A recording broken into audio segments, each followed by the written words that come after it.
Sophie Trinder. I head up the TwitterNets team in the UK. They are the in-house creative and strategy team at Twitter, made up of strategists, creatives, and technologists. And our team essentially help people like you in the room unlock the creative potential of the platform. And our mission is to develop what we call ideas worth talking about.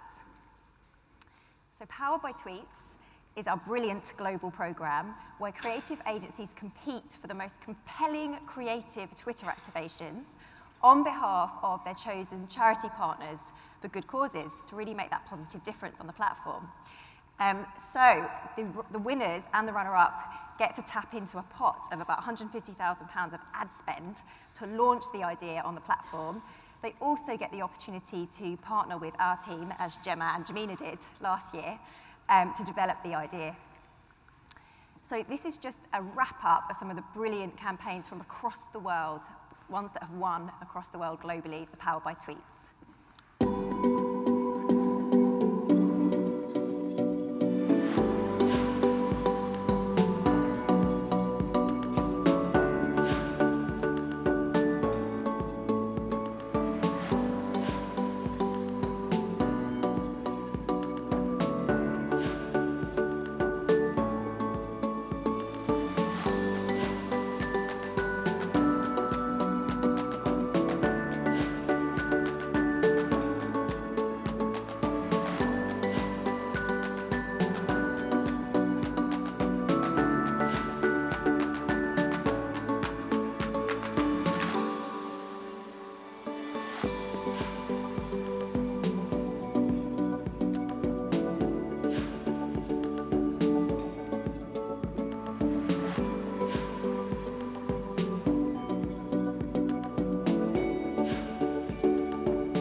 Excited to launch this competition for 2022 at Rise today.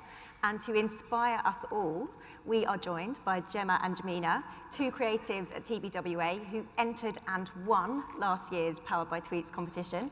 And their campaign is called Followed by Cancer. And this launched last Friday. Without stealing any thunder, this campaign was the charity's most retweeted campaign to date, and it made campaign ads ad of the week. So brilliant there. So Jemma and Gémina, you chose to focus on raising awareness of ovarian cancer. Can you tell us why you chose this focus?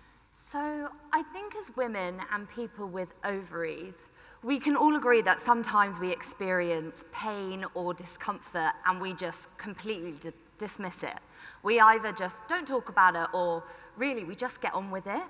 And that's why we wanted to talk about the female reproductive system, because it is so seldom talked about to the point where society just expects people with ovaries to minimize their pain.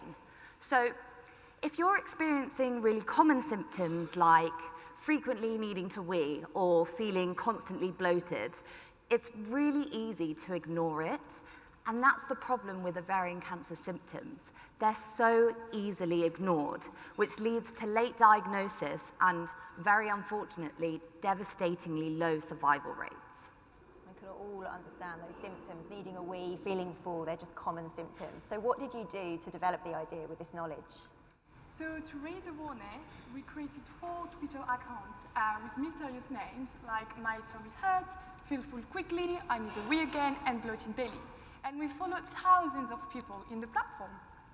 And despite the fact that the Twitter were verified, thanks to the people at Twitter, and the fact that we've been tweeting very regularly in a rather funny way, we got ignored, completely ignored.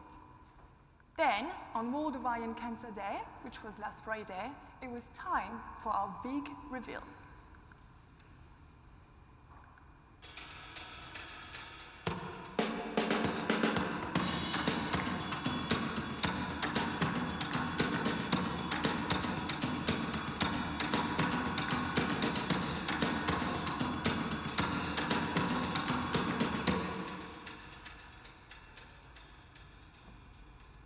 Bloating, for instance, I would just be like, God, my stomach's really swollen because I've eaten something that's irritating it, or, you know, I would just ignore it.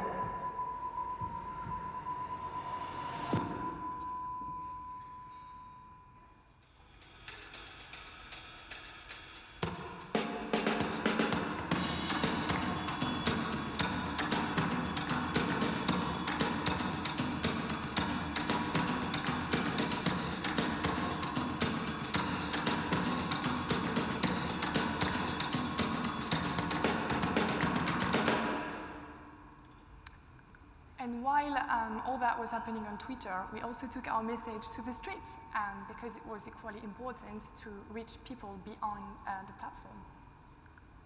So tell us about some of the reaction you've had so far. So the reactions have been incredible. We've seen people credit the idea for being unique and creative, which is wonderful, but also how different it is for a charity to speak to an audience. But the best reaction has come from people realizing that they have these symptoms and wanting to go to their GP because of our campaign specifically. And it's also been lovely to see how people have opened up and shared their own personal stories, really creating this unique, supportive community across the platform, which is wonderful. And lastly, it's been great that people have acknowledged that this isn't just a campaign for women, it's for anyone with ovaries, because it's not just women who have ovaries. Girls have ovaries, non-binary people have ovaries, transgender men have ovaries. So we really wanted to be inclusive as possible within our language and also within our team, making sure that we have representation throughout the whole campaign, so from the very beginning to the very end. So I did steal some thunder with some results. What other results have you seen so far? So we are very proud that in just 72 hours, #FollowedByCancer was viewed more than 5.5 million times on the platform. The reveal tweet got almost 200,000 interactions, which include likes, retweets, follows, shares, etc. And then Ovarian Cancer Action received as many mentions across the 4 days of the campaign than it did for the whole of last year. Pretty big. And then finally, #FollowedByCancer was talked about in the press. Thank you so much for putting your creative talents for Powered by Tweets. The judges were blown away by your winning idea. I think they loved the caliber of the idea, the creativity of the execution. I love the fact that you really understood the features of Twitter and you matched that understanding with just a killer, courageous idea. And it got that crucial message across to the community in just a really powerful way. So if you are sitting here thinking, I have an idea for a charity or a not-for-profit or for a good cause, we want to hear from you. So this is the URL to go to register your interest. You can see the entry process. It's dead simple. It's just a one-slide entry. I know it takes longer to develop ideas, but the entry process is really easy to do. Better still, we're going to be hovering over here. So if you've got any questions on Jemma and Gemina's campaign or any questions on the actual Powered by Tweets process, then do feel free to come and chat to us when the next break is happening. Just a final thank you to Rise for giving us this launch platform today to launch Powered by Tweets for 2022. And thank you to Jemma and Gémina for this brilliant campaign. Thank you.